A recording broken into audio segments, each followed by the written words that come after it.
जब मोहम्मद रसूलुल्लाह ने मक्का फतह किया तो आपको मालूम होगा जब मक्के में दाखिल हुए तो आपके साथ 10,000 सहाबा किराम की एक तादाद थी। 10,000 सहाबा किराम मक्के के अंदर दाखिल होते हैं। मोहम्मद रसूलुल्लाह सल्लल्लाहु अलैहि वसल्लम मक्के में दाखिल होने के बाद, मक्के को अपने कंट्रोल में लेने के बाद, मक्के पर अपना नियंत्रण जमाने के बाद, मक्के पर कब्जा करने के बाद, मक्के को अपने हाथ में लेने के बाद आप सबसे पहले खाने काबा में घुसते हैं। खाने काबा में घुसते ही सबसे पहले वहां रखी हुई 360 मूर्तियों को हटाते हैं। अर्रहीकुल मखतूम पढ़िए शेख सफीउर रहमान मुबारकपुरी रहमतुल्लाह अलैह की। आपने हजरत अली का कंधा चॉइस किया। हजरत अली ने अल्लाह के नबी को अपने कंधे के ऊपर सवार कर लिया। नबी अकरम के हाथ में छड़ी थी। अल्लाह के नबी खाने काबा में घुस जाते हैं और जहां 360 बुत रखे हुए थे वहां से एक एक बुत को हटाते जाते, एक एक बुत को छड़ी से मारते जाते। वो बुत जमीन पर गिरता जाता, टूटता जाता। एक एक बुत को गिराते जाते और ये कहते जाते हैं जा अल हक़ व ज़हक़ल बातिल इन्नल बातिल कान ज़हूक़ा। हक आ गया और बातिल मिट गया और बातिल को तो मिटना ही था। हक आ गया और बातिल मिट गया और बातिल को तो मिटना ही था। मेरे प्यारे भाइयों, ये था जनाबे मोहम्मद रसूलुल्लाह सल्लल्लाहु अलैहि वसल्लम का सबसे पहला काम। जब आपने खाने काबा से उन बुतों को साफ कर दिया है और खाने काबा को पाक कर दिया, रब की तौहीद कायम हो गई, तो वहां आपने पहले 2 रकात नमाज पढ़ी और नमाज पढ़ने के बाद जब आप सहाबा किराम के साथ खाने काबा से बाहर निकलते हैं, काफिर डरे हुए। हजरत साद की जबान से ये जुमला निकल गया, आए काफिरो आज तैयार हो जाओ, तुम्हें मारा जाएगा। आए काफिरो तैयार हो जाओ मरने और कटने के लिए। तुमने हमें मारा, तुमने हमें मक्के से निकाला, हमारी जमीन और जायदाद से हमें बेदखल किया, हमारे बच्चों को तुमने कत्ल किया, तुमने बहुत जुल्म किए। आज इंतकाम के लिए तैयार हो जाओ। जिन्होंने हमारे बच्चों को मारा, हमारे बड़ों को मारा, आज हम उनको भी कत्ल करेंगे। तैयार हो जाओ कत्ल होने के लिए। हजरत साद की जबान से जुमला निकल गया अल यौम यौमुल मलहमा। आज का दिन तो टुकड़े टुकड़े कर देने का दिन है। मलहमा लहम से बना है। आज का दिन तो गोश्त के टुकड़े टुकड़े कर देने का दिन है। आज का दिन तो बोटियां बोटियां कर देने का दिन है। आज का दिन तो मारने और काटने का दिन है। आए काफिरो आज हम तुम्हें काटेंगे। अल्लाह के नबी दूसरी तरफ बैठे हैं, वो कहते हैं नहीं नहीं, आए काफिरो तुम्हें डरने की जरूरत नहीं है। साद गलत बोल रहे हैं। आज का दिन कोई टुकड़े टुकड़े कर देने का दिन नहीं है। आज का दिन किसी को कत्ल कर देने का दिन नहीं है। आज हम किसी को नहीं मारेंगे, बल अल यौम यौमुल मरहमा। आज का दिन तो रहमो करम का दिन है। आज का दिन तो अफ़्व दरगुज़री का दिन है। आज का दिन तो एक दूसरे को माफ करने का दिन है। आज का दिन तो एक दूसरे को गले लगाने का दिन है। नहीं नहीं, तुम बेफिक्र रहो, तुम इसी मक्के में रहोगे, तुम्हें कोई नहीं मारेगा। हाँ, लेकिन अपने जुर्मों की माफ़ी मांग लो। मुझे पता चलना चाहिए कि किसने क्या जुल्म किया था, क्या जुर्म किया था। आओ आओ मुझसे माफ़ी मांगो, मैं तुम सबको माफ़ करने के लिए तैयार हूँ। एक आया, मैंने ये जुर्म किया, आपने कहा जाओ मैंने तुम्हें माफ़ कर दिया। दूसरा, मैंने फला को कत्ल किया, जाओ मैंने तुम्हें भी माफ किया। एक और शख्स आता है, आपने कहा तुमने क्या किया? कहने लगा मोहम्मद अगर ना सुने तो बेहतर होगा। नहीं नहीं, मुझे बताओ, आज मैं सुनना चाहता हूँ। कहा आए अल्लाह के नबी, आपकी बेटी ज़ैनब ऊँटनी पर सवार थी, उनके पेट में हमल था, आप मदीने में थे और आपके दामाद अली आपकी बेटी को मदीने की तरफ लेकर जा रहे थे। बेटी ज़ैनब के पेट में बच्चा था। मैंने तीर ऊँटनी को मारकर जख्मी करना चाहा, लेकिन गलती से वो तीर ज़ैनब के पेट में लग गया था। ज़ैनब का पेट फट गया था, उसके पेट का बच्चा ज़मीन पर गिर गया था। और इसी हाल में अली अपनी साली को, आपकी बेटी ज़ैनब को मदीने लाए।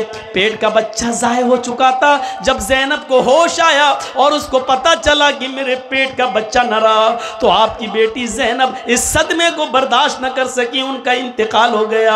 आए अल्लाह के नबी, मैं आपकी बेटी ज़ैनब का कातिल हूँ। अल्लाह के नबी की आंखों में आंसू आ गए। फरमाया, हिबार, मेरी बेटी की याद दिला दिया आज तूने। मैंने ही अपने इन हाथों में अपनी बेटी को दम तोड़ते हुए देखा है। मैंने इन हाथों में अपनी बेटी को लिया और उसकी आखिरी सांसें इसी हाल में निकली कि उसको सदमा था कि मेरे पेट का बच्चा ज़ाये हो गया। लेकिन आए हिबार, मैं वादा कर चुका हूं कि किसी से कोई बदला नहीं लिया जाएगा। ओ मेरी बेटी के कातिल, ओ मेरी बेटी ज़ैनब के कातिल, जा आए हिबार, जा हिबार, मैंने तुझको भी माफ़ कर दिया। आए हिबार, मैंने तेरा खून भी बख्श दिया। आए हिबार, जा मेरी आंखों के सामने से हट जा, मैंने तुझे भी छोड़ दिया। उसी महफिल में माफ़ी मांगने वाली एक औरत आती है, नाम है उसका हिंदा। कहती, अल्लाह के नबी, आप तो मुझे जानते ही हैं। आपने कहा तुम हिंदा हो? हाँ। आए हिंदा, तेरा जुर्म तो बहुत बड़ा है। मेरे चचा हमजा का तूने पेट फाड़ा। मेरे चचा हमजा के कत्ल के बाद तूने उसकी नाक काटी, तूने उसका कान काटा, तूने मेरे चचा हमजा की ज़बान काटी और इन तीनों में धागा डालकर तूने उसका हार बनाकर अपने गले में पहना। मेरी चचा की लाश का तूने मुसला किया है। तूने मेरे चचा हमजा की ज़बान काटी, नाक काटी, कान काटा और उसका हार बनाकर अपने गले में पहना। इस पर भी तेरा कलेजा ठंडा ना हुआ तो तूने मेरे चचा का पेट फाड़ा, पेट से कलेजा निकाला, उस कलेजे को काटा और अपने दांतों से नोचा और उस कलेजे को तूने दांतों से चबाया। जब तेरे दिल ने उसको हलक के अंदर, पेट के अंदर ले जाना गवारा न किया तो अपने दांतों से कच्चा चबाकर तूने जमीन के ऊपर थूक दिया। अय हिंदा, तूने मेरे चचा के साथ इतना भयानक और खतरनाक सलूक किया, लेकिन मैं आज तुझसे भी बदला न लूंगा। अय हिंदा, जा, मैंने तुझे भी माफ कर दिया। अय हिंदा, लेकिन एक गुजारिश है, मेरे सामने मत आना, मैं भी इंसान हूं, मेरे पास भी दिल है। जब तू मेरे सामने आएगी तो मुझे अपने चचा की लाश याद आ जाएगी। जब तू मेरे सामने आएगी तो मुझे अपने चचा का ये मुसला किया हुआ, ये बिगड़ा हुआ और उनकी लाश के साथ ये सलूक जो तूने किया वो मेरे सामने आ जाएगा। आए हिंदा, आइंदा मेरे नजरों के सामने मत आना। आए हिंदा, जब तू मेरी आंखों के सामने आएगी तो मुझे मेरे चचा की याद आ जाएगी। ये कहकर आपने हिंदा को भी माफ कर दिया। ये अलग बात है कि हिंदा बाद में इस्लाम ले आती है। मेरे प्यारे साथियों, आपने एक एक करके सबको माफ कर दिया। जब अल्लाह के नबी ये कह रहे थे कि आज मैं किसी से इंतकाम नहीं लूंगा, तो ये 10,000 साहबा इतने सीधे थे कि खामोश होकर कहने लगे, आपका फैसला सर आंखों पर, जो आपने फैसला कर दिया वो मुझे तस्लीम है, जो आपने फैसला कर दिया वो मुझे कबूल है। मेरे अपने माँ बाप का, मैं अपने बेटों का, अपनी औलाद का मैं भी बदला न लूंगा। मेरे भाइयों, 10,000 गाय से मुराद ऐसे 10,000 साहबा जो नबी अकरम पर अपनी जान निछावर करेंगे और उनके हुक्म के आगे अपने सरे तस्लीम खम कर लेंगे।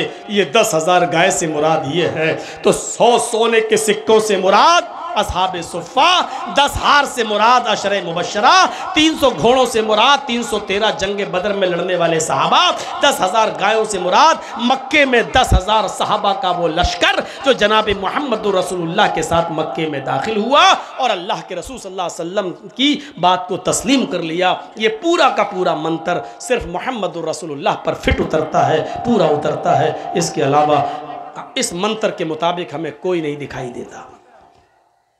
जहां तक नामों की बात है, पहला नाम मोहम्मद, तो लफ्ज़ मोहम्मद भी ऐसे ही वेदों में आया है। अज्ञान हेतु किरत मोह मदांधिकारम नाशम विधायम ही तदोदयते विवेका। मोहम्मद भी आ गया। चलिए, नराशंस अगर आपको पसंद नहीं नाम कहाँ है, तो नाम भी आ रहा, मोहम्मद। अज्ञान हेतु किरत मोहम्मद मिलाएंगे तो क्या पढ़ेंगे? मोहम्मद अंधिकारम नाशम मिलाएंगे तो क्या पढ़ेंगे? मोहम्मद अंधिकारम नाशम विधायम ही तदोदयते विवेका। मोहम्मद आएंगे, इस धरती पर मोहम्मद आएंगे, मोह मदांधिकारम नाशम, धरती पर अंधेरा होगा वो उस अंधेरे को नाश कर देंगे, धरती पर अंधेरा होगा वो उस अंधेरे को मिटाएंगे, मोह मदांधिकारम नाशम। मोहम्मद के आने के बाद अंधेरा मिटेगा। आपको नहीं मालूम मुहम्मदुर रसूलुल्लाह के आने से पहले कितना अंधेरा था। उसकी एक झलक देखना चाहते हो तो मैं दिखाऊं आपको। इतना अंधेरा था मुहम्मदुर रसूलुल्लाह के आने से पहले कि लोग शराब में इतने मस्त थे कि उनके घर में जब कोई बच्चा पैदा होता था तो मां अपने बच्चे को दूध का कतरा मुंह में नहीं डालती थी, पानी का कतरा मुंह में नहीं डालती थी। बच्चा मां के पेट से बाहर आता था तो शराब के कतरे और शराब की बूंदें उस बच्चे के मुंह में डाली जाती थी और इस पर फख्र किया जाता था कि मैंने अपने बच्चे को पैदा होने के बाद शराब के कतरे पिलाए। उनकी घुट्टी में शराब रची और बसी हुई थी। जुआ इतना ज्यादा खेला जाता था कि जुए में रकम हार जाते थे तो मकान लगा दिया करते थे, और मकान जुए में हार जाते थे तो बीवी जुए में लगा दिया करते थे। पढ़िए ज़ादुल मआद अल्लामा इब्न क़य्यिम की। और बीवी भी जुए में हार जाते थे तो जवान बेटी जुए में लगा दिया करते थे। जिनाकारी उरूज पर थी, औरत की कोई हैसियत नहीं थी।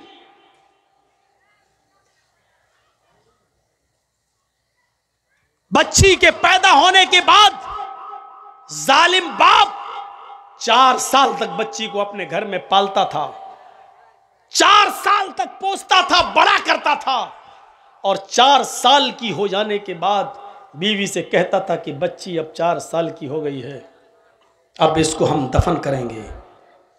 माँ को हुक्म देता था बीवी को नहलाओ धुलाओ। माँ रोते हुए अपनी बच्ची को नहलाती थी, कपड़े पहनाती थी। जालिम और शकीउल कल्ब बाप बेटी की उंगली पकड़ के कहता चलो मेले में। नए कपड़े पहनाए जाते थे और जंगल की तरफ बाप लेके चलता था जहां पहले से गड्ढा खोदा हुआ तैयार होता था, और उस गड्ढे के पास ले जाकर कहता था कि बेटी जरा इस गड्ढे में झांक कर देखो, तुम्हारी माँ तुम्हें नजर आएंगी। बच्ची जंगल में अपनी माँ का चेहरा देखने के लिए उस गड्ढे में झांकती। पीछे से शकीउल कल्ब कसाई बाप बच्ची को धक्का दे देता और वो कब्र के अंदर गड्ढे में गिर जाती। फिर ये मिट्टी डालता, जहां तक हो सकता वो नन्हे मुन्ने हाथों से मिट्टी हटाती, लेकिन शकीउल कल्ब बाप का दिल नहीं पसीजता। वो चीखती चिल्लाती लेकिन इसका दिल मौम नहीं होता, पूरा का पूरा मिट्टी से पाट देता और उस वक्त तक कब्र के पास गड्ढे के पास खड़ा रहता जब तक उस बच्ची की आखिरी सांस नहीं निकल जाती और वो रो रो कर मर नहीं जाती, तब तक वो नहीं आता। और मर जाने के बाद फिर अपनी कौम में आता, शराब की बोतल उठाकर हंसते हुए फख्र के साथ कहता कि आज मैंने अपनी बेटी को दफन कर दिया। इससे ज़्यादा शकीउल कल्बी क्या होगी, इससे ज़्यादा अंधकार क्या होगा, इससे ज़्यादा अंधेरा क्या होगा। आज भी बच्चे मारे जाते हैं माँ के पेट में। अल्ट्रासाउंड पर चेक कराया गया, बताया लड़की है। साहब 3 लड़कियां पहले से, चौथी भी लड़की। नहीं साहब एबॉर्शन करा दो। लिखा है हॉस्पिटल में यहां भ्रूण की लिंग की जांच नहीं की जाती है, यह अपराध है। लिखा होता है हॉस्पिटल्स में, लेकिन पसे पर्दा सारे काम हो रहे हैं। क्या कॉलेज में पढ़ने वाले लड़के और लड़कियों के साथ होने वाली गलतियों पर जब कॉलेज की लड़कियों का हमल ठहर जाता है तो क्या उनका एबॉर्शन नहीं हो रहा है? क्या वो बच्चे नहीं गिराए जा रहे हैं? क्या हमल साकित नहीं हो रहे हैं? सब कुछ हो रहा है पसे पर्दा, सब कुछ हो रहा है पसे पर्दा। पीठ के पीछे, सामने न सही लेकिन सारे हॉस्पिटल में हो रहा है। बच्चे गिराए जा रहे हैं, नाजायज बच्चे तो छोड़ो, जायज बच्चे भी गिराए जा रहे हैं। 3 लड़कियां हैं, चौथी भी पेट में बच्ची है। नहीं साहब डॉक्टर साहब गिरा दो, याद रखना, जितने लोग बैठे हो सुन लो, अगर किसी ने यह जुर्म किया है और अपनी बीवी से करवाया है या अपने बच्चे का हमल साकित करवाया है, अभी जाओ तौबा करो, गिलगिलाओ रब के सामने, उसको रहम आ जाए तो अल्लाह ताला माफ भी कर सकता है, गफूर रहीम है वो।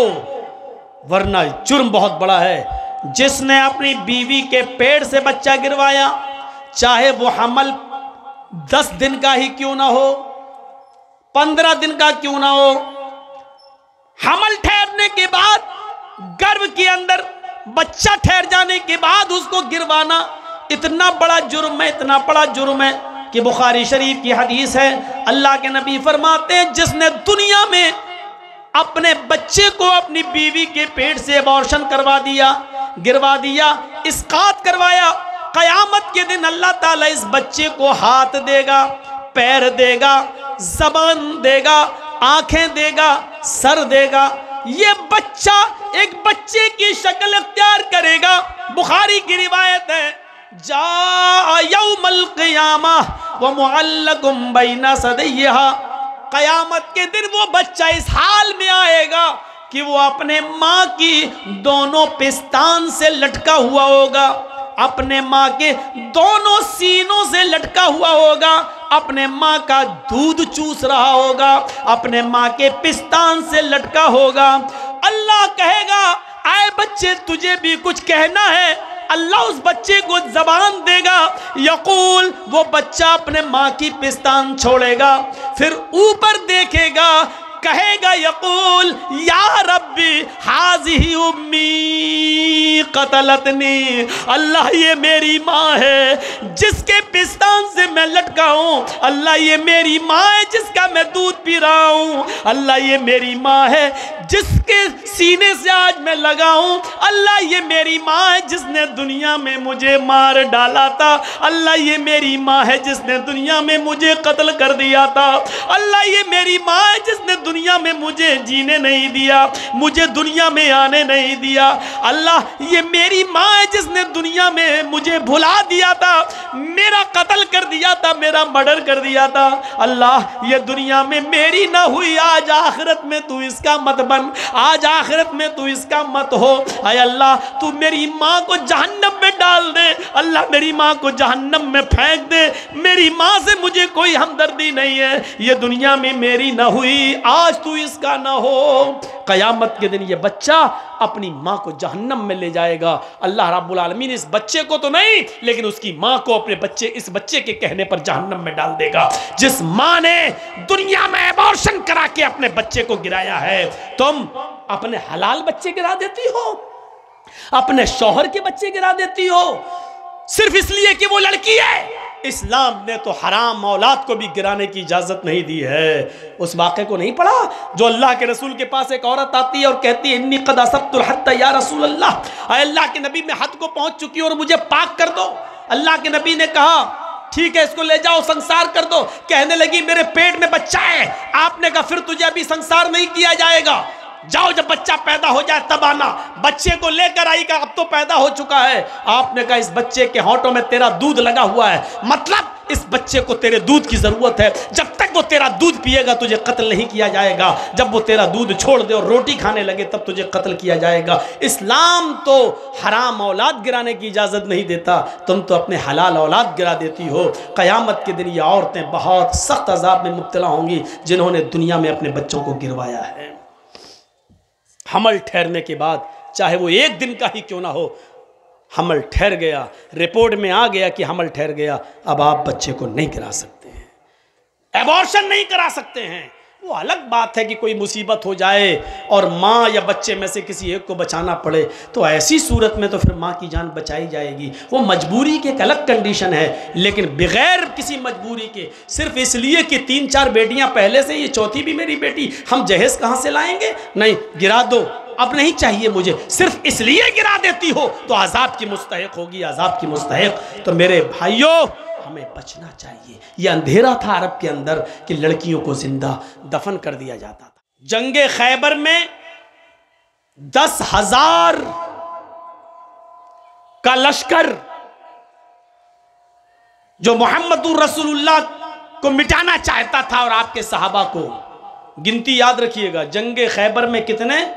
10,000 दुश्मनी मिटाना चाहता है, और जंगे खंदक में 10,000 काफिरों का लश्कर जो 3,000 निहत्ते मुसलमानों पर हमला करके उनको मिटाना चाहता था। लेकिन खंदक की जंग भी आपने फतह की और जंग खैबर भी आपने फतह की। जंग खंदक में 10,000 दुश्मन और जंग खैबर में 10,000। 10 और 10 कितने हो गए? 20। 40,000 रूमियों का वो लश्कर जो मदीना की ईंट से ईंट बजाने आया था, मोहम्मदुर रसूलुल्लाह को निकालने के लिए आया था, खाने काबा को उखाड़ फेंकना चाहता था, और मोहम्मदुर रसूलुल्लाह इनके मुकाबले में चंद हजार लोगों को लेके जब निकलते हैं, इनका रौब और दबदबा जब उन रूमियों के दिलों में बैठा तो 40,000 का लश्कर तितर बितर हो जाता है।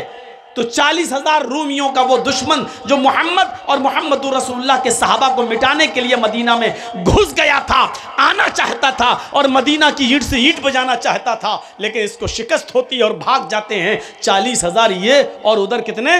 20। 40 और 20 कितने हुए? 60। 60,000 दुश्मन तो ये गिनती के हो गए। अब 90 और देखिए।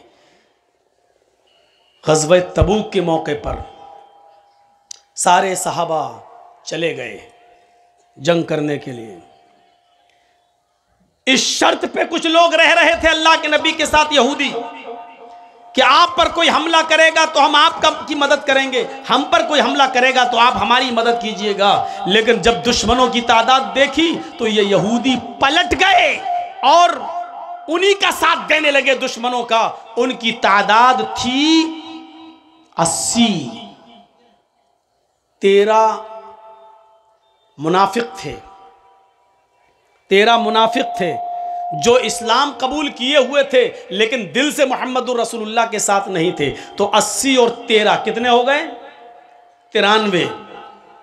लेकिन इन 93 में से 3 ने सच्ची तौबा कर ली थी, पक्की और सच्ची तौबा कर ली थी। उन्हीं तौबा करने वालों में काब इब्ने मालिक रज़ी अल्लाह ताला अन्हु भी शामिल हैं, जिन्होंने पक्की सच्ची तौबा की और अल्लाह ताला ने माफ़ कर दिया था और अल्लाह के रसूल को हुक्म दिया था कि मैंने इन तीनों को माफ़ कर दिया। उनमें काब इब्ने मालिक भी शामिल हैं। तो 93 में 3 की तौबा अल्लाह ने कबूल कर ली, ये अल्लाह के नबी के साथ आ गए। तो अब कितने बच्चे? 93 में से 3 को माइनस कर दीजिए, 90। 60,000 उधर, इधर कितने हुए? 90। ये गिनती किसकी है? मोहम्मदुर रसूलुल्लाह के दुश्मनों की। और इसको कौन कह रहा है? अथर्ववेद का 20वां कांड और 127वां सूक्त का पहला मंत्र। हम षष्टिम सहस्त्रा नवीतम, हम उस मुहाजिर को, कौरम कहते हैं अपना मुल्क, अपना देश, अपना शहर छोड़कर दूसरे शहर की तरफ जाने वाले मुहाजिर को। इसमें कोई शक नहीं कि अल्लाह के रसूल मक्के के दुश्मनों से परेशान जब हो गए तो आपने मक्का छोड़कर मदीना की तरफ हिजरत की। आप भी मुहाजिर थे, तो ये इशारा है मोहम्मदुर रसूलुल्लाह की तरफ। यानी हम उस मुहाजिर को, और जिसकी बहुत प्रशंसा की जाएगी, यानी मोहम्मद को, नराशंस को, 60,000 90 दुश्मनों से हम उसकी हिफाजत करेंगे। यानी 60,000 90 दुश्मन मिलकर भी उसका एक रोंगटा भी नहीं उखाड़ पाएंगे, उसका एक बाल भी खत्म नहीं कर पाएंगे, उसके जिस्म के एक बाल को भी नुकसान नहीं पहुंचा पाएंगे। हम उस नराशंस को, हम उस मोहम्मद को 60,000 90 दुश्मनों से उसकी हिफाजत करेंगे। ये मंत्र किसके बारे में उतर रहा है? मोहम्मदुर रसूलुल्लाह। वरना हिंदू भाई बताएं, आज भी तो हिंदुओं में बहुत बड़े बड़े पंडित मौजूद हैं, वो बताएं कि 60,000 90 दुश्मन किसके हैं, जरा बताएं। अपने ही धर्म के किसी कोई बताए कि 60,000 90 दुश्मन किसके हैं। और इसके आगे वाले मंत्र ने तो और स्पष्ट कर दिया। ओस्ट्रायस्य परवाहिड़ो बधूमंतो द्युदशा, ये उसी के बाद दूसरा मंत्र है। वो ऊंट की सवारी करेगा, उसकी प्यारी सवारी ऊंटनी होगी। यानी वो उस देश के अंदर पैदा होगा जहां ऊंटों का चलन होगा। लीजिए, ऊंटों का चलन रेगिस्तान में है, ऊंटों का चलन अरब के अंदर था। उसकी प्यारी सवारी ऊंटनी होगी। जिसका मान सम्मान आकाश की बुलंदी को छुएगा। बधू मंतो द्यू दशा, द्यू मानी दो, दशा मानी 10। संस्कृत में द्यू दशा, द्यू 2, दशा 10, 2 और 10 कितने हुए? 12। उसकी 2 और 10 बधू मंतो पत्नियां होंगी। इसमें कितनी चीजें बताई गई? वो कहां पैदा होगा? जहां ऊंटों का चलन होगा। और उसकी प्यारी सवारी क्या होगी? फॉर्च्यूनर नहीं होगी, स्कॉर्पियो नहीं होगी, इनोवा नहीं होगी। उसकी प्यारी सवारी क्या होगी? ऊंटनी, यानी वो ऊंट का सफर करेगा, ऊंट पर बैठेगा। अल्लाह के रसूल सल्लल्लाहु अलैहि वसल्लम तो बाकायदा ऊंटों पर बैठा करते थे। बल्कि आपने जिंदगी का आखिरी खुतबा जो हज्जतुल विदा के मैदान में दिया था, अरफात के मैदान में, वो भी एक ऊंटनी के ऊपर बैठ कर दिया था। और उस ऊंटनी का नाम था कस्वा ऊंटनी था, कस्वा। उस कस्वा नामी ऊंटनी के ऊपर अल्लाह के नबी ने बैठकर हज्जतुल विदा का खुतबा दिया था। आपने कहा ऊंटनी पर कजावा कस दो, ऊंटनी को लाया गया, उस ऊंटनी के ऊपर आप बैठ गए और उस पर बैठकर आपने लोगों को खुतबा दिया। तो आप तो ऊंटनी का सफर किया करते थे, ऊंटनी पर बैठा करते थे। ये अगरचे घोड़े पर भी बैठे हैं, खच्चर पर भी बैठे हैं, और आपने गधे की सवारी भी की है। काना रसूलुल्लाह सल्लल्लाहु अलैहि वसल्लम यऊदुल मरीज व यशहदुल जनाजा व यरकबुल हिमार व युजीबु दावतल अब्द। ये खूबियां थी मोहम्मद रसूलुल्लाह के अंदर कि आप मरीज की आयादत करते थे। मरीज चाहे मुसलमान हो या गैर मुस्लिम, आप सबको देखने जाया करते थे। वह यशहदुल जनाजा, आप जनाजे में शिरकत करते थे, मरने वाला कोई भी हो आप उसके जनाजे में भी जाया करते थे। वह यरकबुल हिमार, आप गधे पर भी सवारी कर लिया करते थे और गधे पर बैठने में भी शर्म महसूस नहीं करते थे, आप गधे की सवारी भी कर लिया करते थे।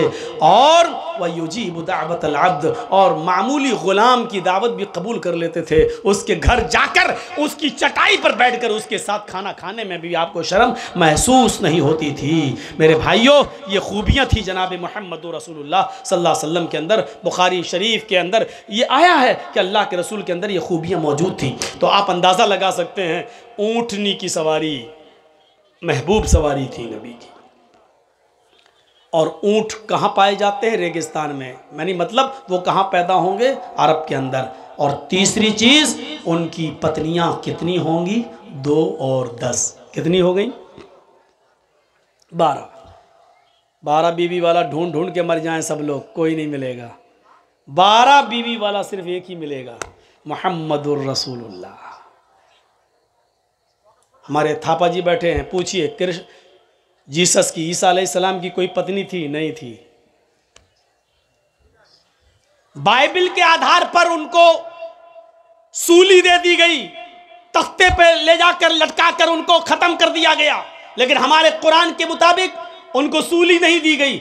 जब उनके दुश्मनों ने उनको सूली पर लटकाना चाहा तो अल्लाह ताला ने उनकी शक्ल के किसी दूसरे शख्स को वहां पर पेश कर दिया और ईसा अलैहिस्सलातु वस्सलाम को जिंदा आसमान पर उठा लिया। वो कुर्ब क़यामत आएंगे, दोबारा आएंगे, काने दज्जाल को खत्म करेंगे, सलीब को तोड़ेंगे। ये कुर्ब क़यामत उनकी निशानी बताई गई है। और हमारा मजहब जिस तरह मोहम्मद रसूलुल्लाह की इज़्ज़त और एहतराम करने का हुक्म देता है, उसी तरह ईसा अलैहिस्सलातु वस्सलाम जीसस की इज़्ज़त और एहतराम का भी हुक्म देता है, क्योंकि वो भी हमारे नबी थे, मोहम्मद रसूलुल्लाह भी हमारे नबी थे। इस्लाम सारे नबियों को के ऊपर ईमान लाने को ज़रूरी करार देता है। अगर हम मोहम्मद को मानते हैं, ईसा को नहीं मानते हैं, तो हम मुसलमान नहीं हो सकते हैं। मेरे प्यारे साथियों, हमारे मजहब के अंदर मुसलमान होने के लिए ज़रूरी है, अगर आप मोहम्मद को नबी मानते हैं तो ईसा को भी आपको नबी मानना पड़ेगा, मूसा को भी पैगंबर मानना पड़ेगा, और जितने नबी अल्लाह ताला ने भेजे उन तमाम नबियों पर ईमान लाना पड़ेगा। मेरे प्यारे भाइयों, यही इस्लाम की असास है। वो तफरीक बैनल मज़ाहिब नहीं चाहता है, वो दुनिया के तमाम मजहबों के दरमियान नफरत नहीं चाहता है। वो ये चाहता है कि अच्छी चीज़ तुम्हें जहां से मिले ले लो। अगर अच्छी चीज़ हिंदू धर्म से मिल रही है तो ले लो, ईसाई मजहब से मिल रही है तो ले लो, ईसाइयत से मिल रही है तो ले लो, जैन धर्म से मिल रही है तो ले लो।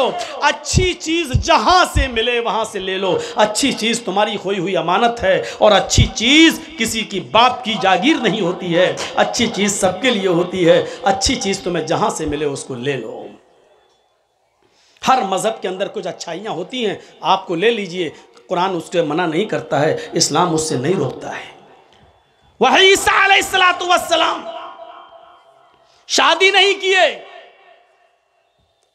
और आ जाइए सुलेमान अलैहिस्सलाम, उनकी 99 बीवियों का जिक्र हदीस में मिलता है। कितनी बीवियां थी? 99। दाऊद अलैहिस्सलाम के पास कितनी बीवियां थी? 1000। 99 वाले हैं, 1000 बीवियों वाले हैं। इब्राहिम अलैहिस्सलातु वस्सलाम की 2 बीवियों का जिक्र मिलता है, सारा और हाजरा। बाज़ रिवायतों में 3 का भी मिलता है कि उनकी 3 बीवियां थीं। चलिए 2 मानो या 3 मानो, 2 और 3 बीवी वाला जिक्र मिलता है।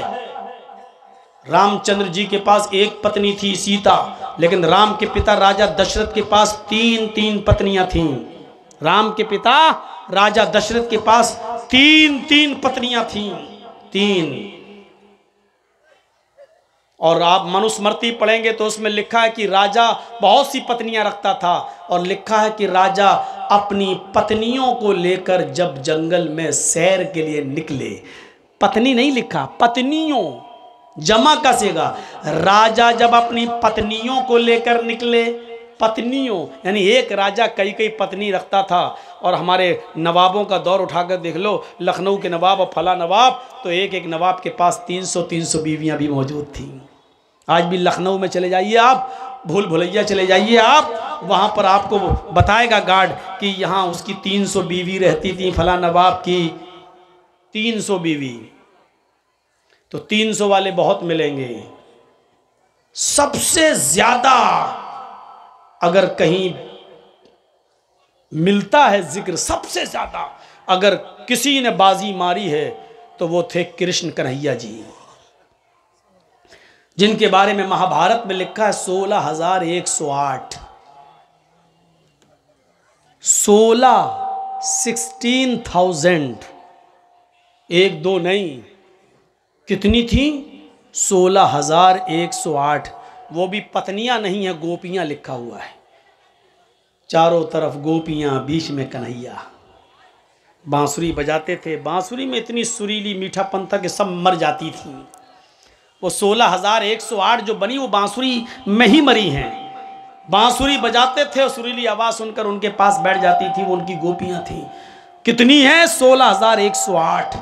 लेकिन मसला न 16,000 का है, मसला न 2-3 का है, मसला न 99 का है, न 1000 का है। मसला यह है कि 12 बीवी वाला आखिरी नबी होगा, अंतिम ऋषि वो होगा जिसकी 12 बीवियां होंगी। तो 12 बीवी यानी 11 तो बीवियां और 1 लौंडी, 1 बांदी। मुकौकिस के बादशाह ने, मुल्क शाम के बादशाह ने जो 2 लड़कियां तोहफे में भेजी थीं, अल्लाह के नबी सल्लल्लाहु अलैहि वसल्लम को गिफ्ट के तौर पर दी थी। एक का नाम था सीरीन और एक का नाम था मारिया। तो अल्लाह के रसूल ने एक को एक्सेप्ट कर लिया था, मारिया को, और सीरीन जो थी वो हज़रत हसन इब्ने साबित को दे दिया, इनको आप रखो, और मारिया को आपने अपने पास रख लिया। मारिया से एक बच्चा भी पैदा हुआ अल्लाह के नबी का, जिसका नाम था इब्राहीम।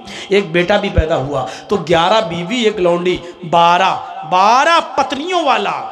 चूंकि लौंडी से भी बीवी वाला काम लिया जा सकता है, इसलिए उनको भी हम बीवी में शामिल कर रहे हैं। तो 11 पत्नी, 1 लौंडी, तो क्या हुआ? 12 बीवियों वाला अगर कोई मिलता है और कोई दिखाई देता है हिंदू धर्म की किताब के मुताबिक, तो वो सिर्फ एक ही है, और वो कौन है? मुहम्मदुर रसूलुल्लाह सल्लल्लाहु अलैहि वसल्लम। और आगे वाला मंत्र तो बिल्कुल क्लियर है। और देखिए, एश एशाए मामहे, एश एशाए मामहे शतन निष्कान दशस्तराजा त्रीणी शतान्य वर्तान्य सहस्त्रा दश गौनाम। अथर्ववेद कांड 20 सूक्त 127 का मंत्र नंबर 3।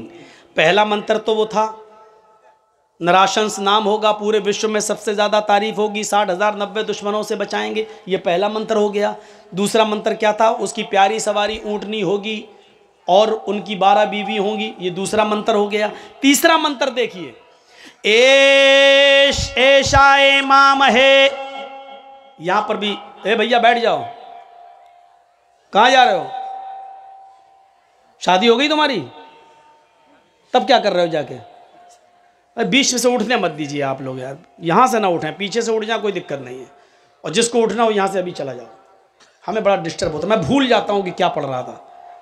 मैं समझता हूँ कि टोकने के लिए उठ रहा, कहीं ऐसा ना हो कि माइक पकड़ के छीन। एक दो बार ऐसा हो चुका है, उठा, हम समझे पेशाब करने जा रहा हूँ, आया सीधे माइक, ये क्या बोल रहा है। कई जगह ऐसा हुआ, तो जो बीच से कोई उठता तो मैं डर जाता हूँ कि माइक तो छीनने नहीं आ रहा है। अब क्या करूँ, वही चीज़ बैठी हुई है दिमाग में। अब दिमाग में जल्दी कोई निकलता थोड़ी है। अब देखने रहे हो, वो एक कमीना जो है बदल गया, अब उसके दिमाग में वही भूसा घुसा हुआ था, हैं बार बार वो। आज उसका बयान क्या है मालूम है? मुझे मुसलमानों ने इस्लाम से निकाल दिया है, मरने के बाद हमें 2 गज ज़मीन भी नहीं मिलेगी। जब हमारे ऊपर कुफ्र का फतवा लगा दिया तो हमने ये धर्म कबूल कर लिया। अब सवाल ये है कि इस्लाम पर तो तुमने बहुत सवाल उठाए, अब वसीम रिजवी मत कहिए, अब उसको कहिए जितेंद्र कुमार। क्या नाम उसका हो गया? जितेंद्र कुमार त्यागी। अब उससे पूछो कि अब हिंदू धर्म पर जरा उंगली उठाओ। 16,108 थी, जितेंद्र त्यागी जी क्या कहोगे? अब उठाओ। मोहम्मद साहब की 12 बीवी पर बड़ी उंगली उठाते थे, अब जो 16,108 रखा था उसके ऊपर उठाओ उंगली। रामचंद्र जी को भगवान का दर्जा दिया जाता है, फिर भी रावण उनकी पत्नी सीता को लेके भाग गया, भगवान अपनी पत्नी को नहीं बचा पाए, अब उठाओ उंगली। अब तो जर्जीस तुम्हारी रात की नींद हराम कर देगा, अब उठाओ, अब उठाओ। कोई बात नहीं, चेंज हो गए, यहां किसी को परवाह नहीं है। अच्छा हुआ मेरे हिसाब से, बहुत अच्छा हुआ कि तुम बदल गए, उधर चले गए, क्योंकि अभी तक मुझे इस्लाम का भी दिफा करना पड़ता था और यह कहना पड़ता था कि वो रास्ते से भटक गया है।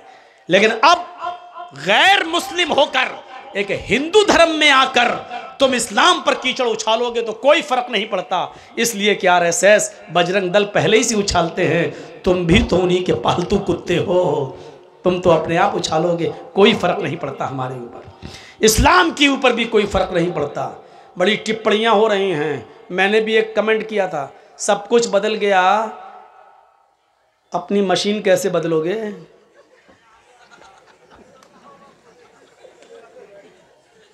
वो भी तो बदलो।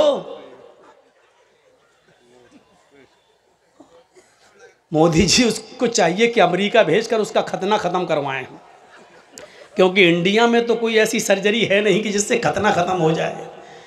वो बीच वाली मशीन से जिंदगी भर मुसलमान ही रहेगा।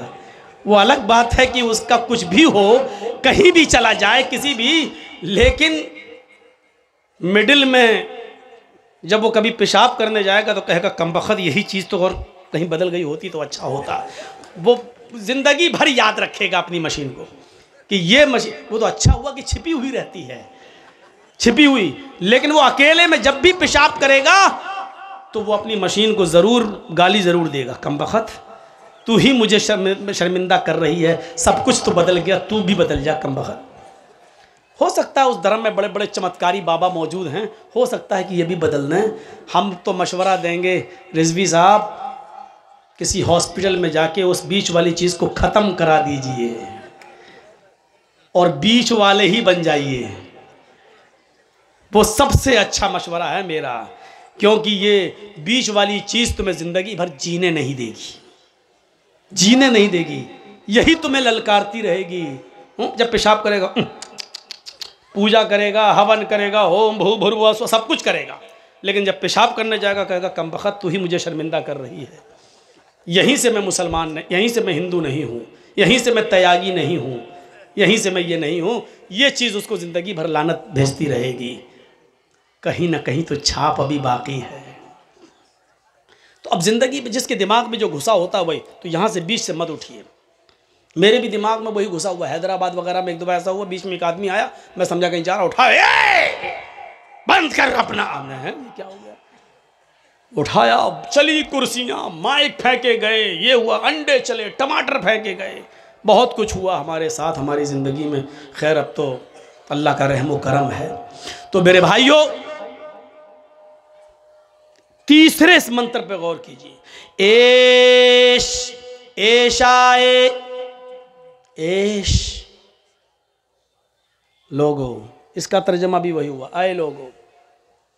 एशाए ईश्वर देगा, एश हाय लोगो, एशाए ईश्वर देगा, मामहे मामह को, मामह, मामह का माना भी होता है जिसकी बहुत तारीफ की गई हो, मामह।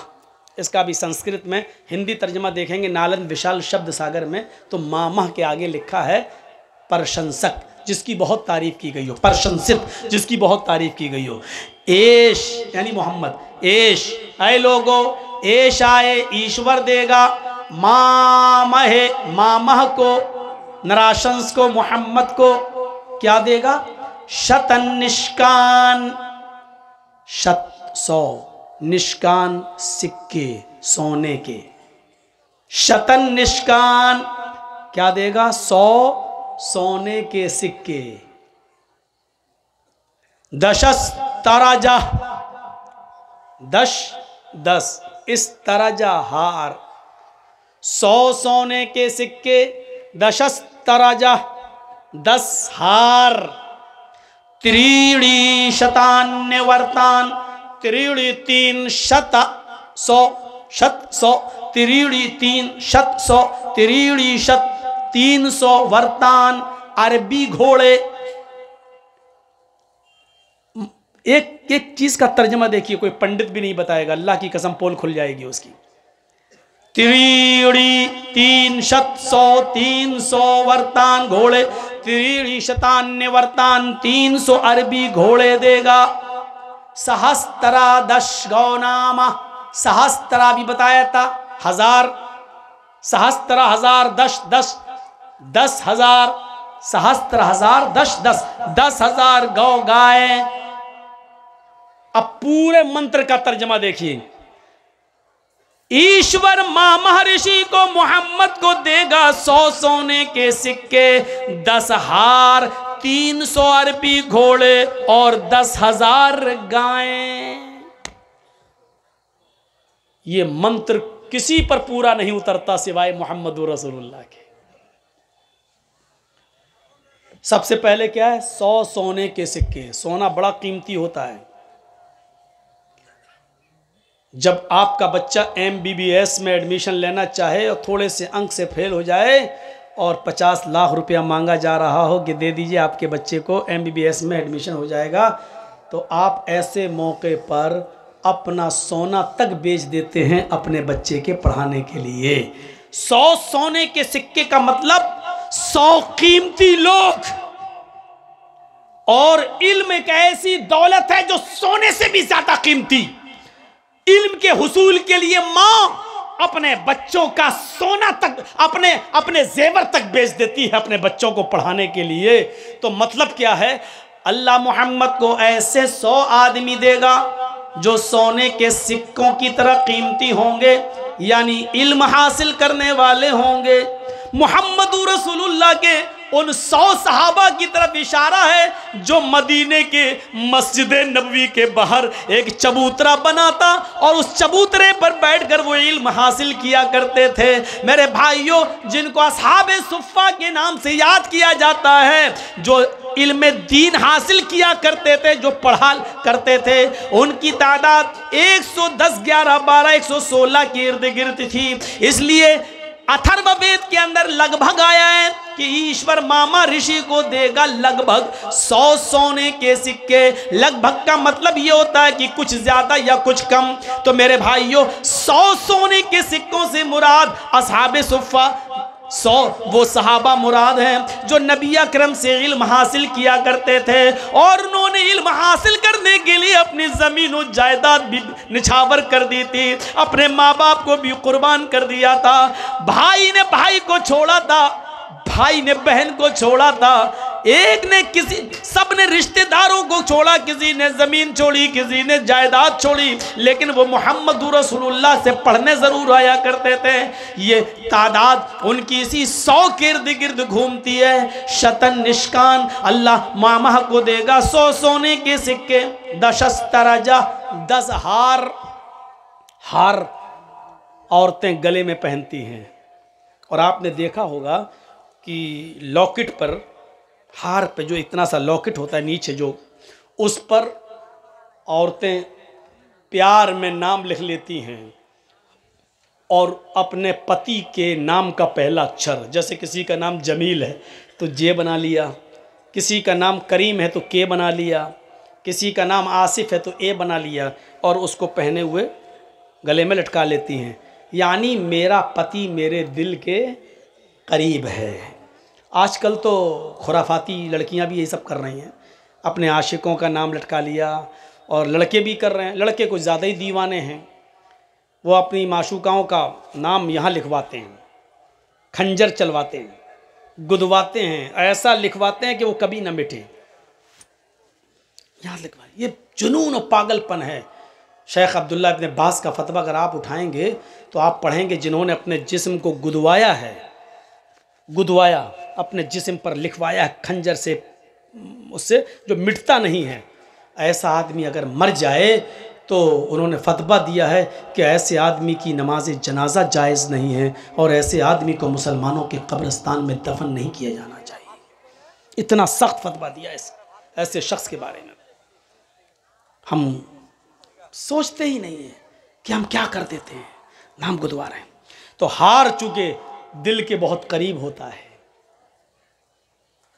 तो अल्लाह मोहम्मद को 10 हार देगा, मतलब ऐसे 10 सहाबा देगा जो मोहम्मदुर रसूलुल्लाह के दिल के बहुत करीब होंगे, जो नबी को बहुत महबूब होंगे, बहुत प्यारे होंगे। ईमानदारी के साथ बताइए, क्या ऐसे 10 सहाबा नबी के पास थे या नहीं?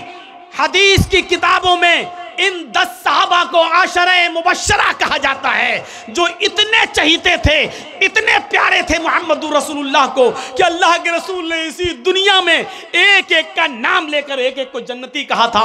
आए अबू बकर तुम जन्नती, आए उमर तुम जन्नती, आए उस्मान तुम जन्नती, आए अली तुम जन्नती, आए साद तुम जन्नती, आए सईद तुम जन्नती, आए अबू उबैदा तुम जन्नती। एक एक करके अल्लाह के रसूल ने उन 10 सहाबा का नाम इसी दुनिया में लेकर सबों को जन्नत में जाने की बशारत दी थी। उन्होंने इतना दिल खुश किया था कि अल्लाह के रसूल ने इसी दुनिया में उन 10 सहाबा को जन्नत में जाने की बशारत दे दी थी। मेरे भाइयों, ये दिल के बहुत करीब थे। हमारे हिंदू भाई इस मंत्र को देखें, हमारा इरादा नहीं था मंत्र पढ़ने का।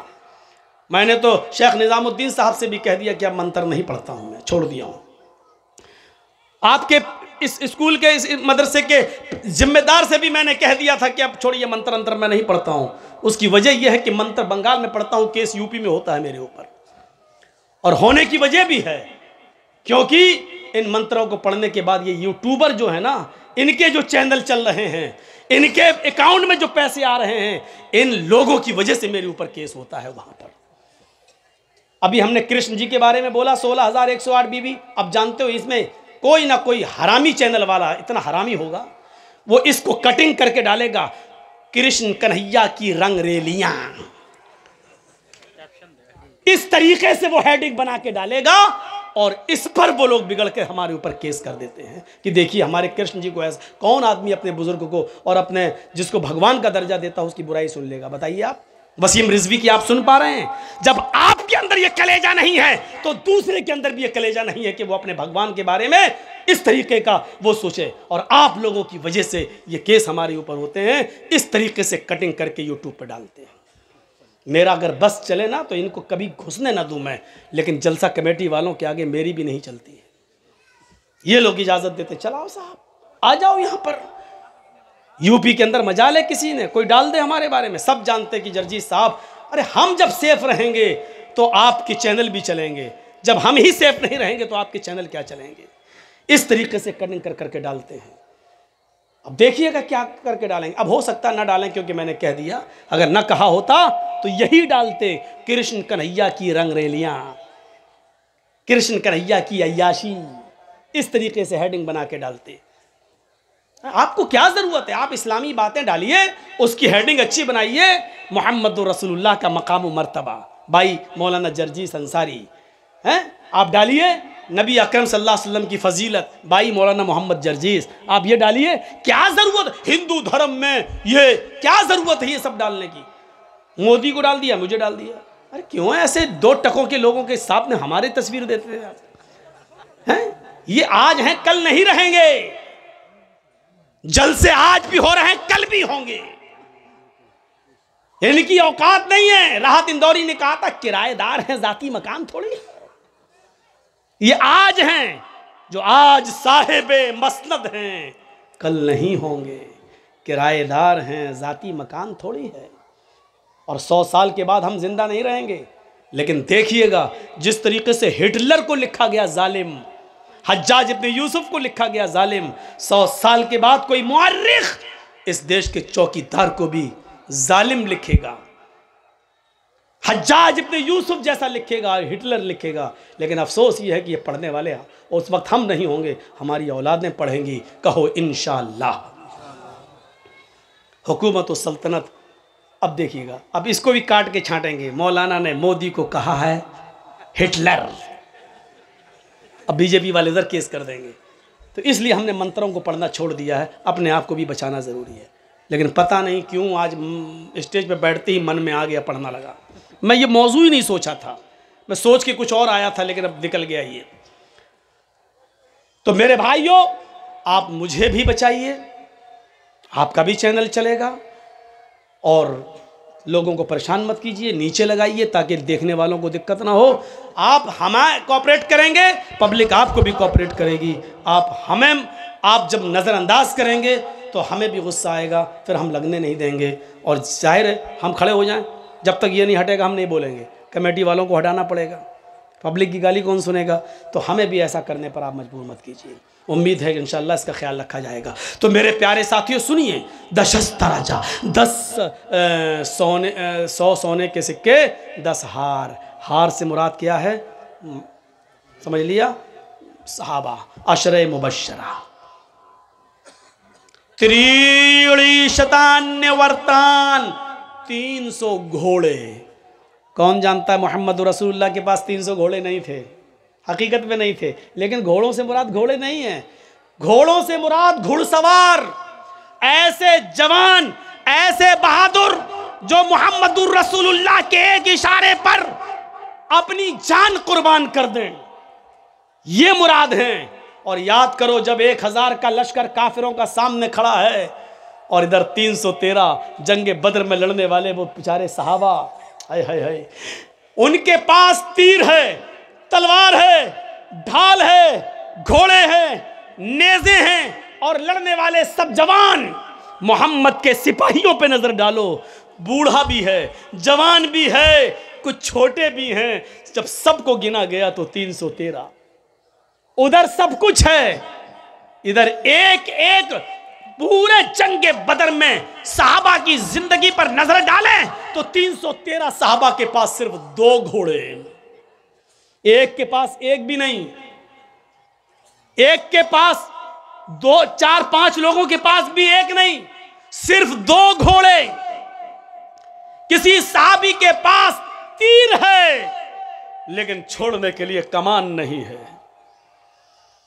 तलवार है किसी के पास तो दुश्मन की तलवार से बचने के लिए ढाल नहीं,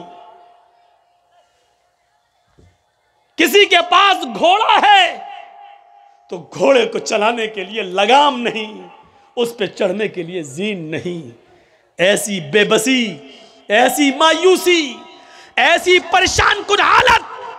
लेकिन नबी ने कहा कि लड़ना है तो 313 सहाबा उन 1000 का मुकाबला करने के लिए चले गए। ये 313 से मुराद, ये 300 अरबी घोड़ों से मुराद वो 300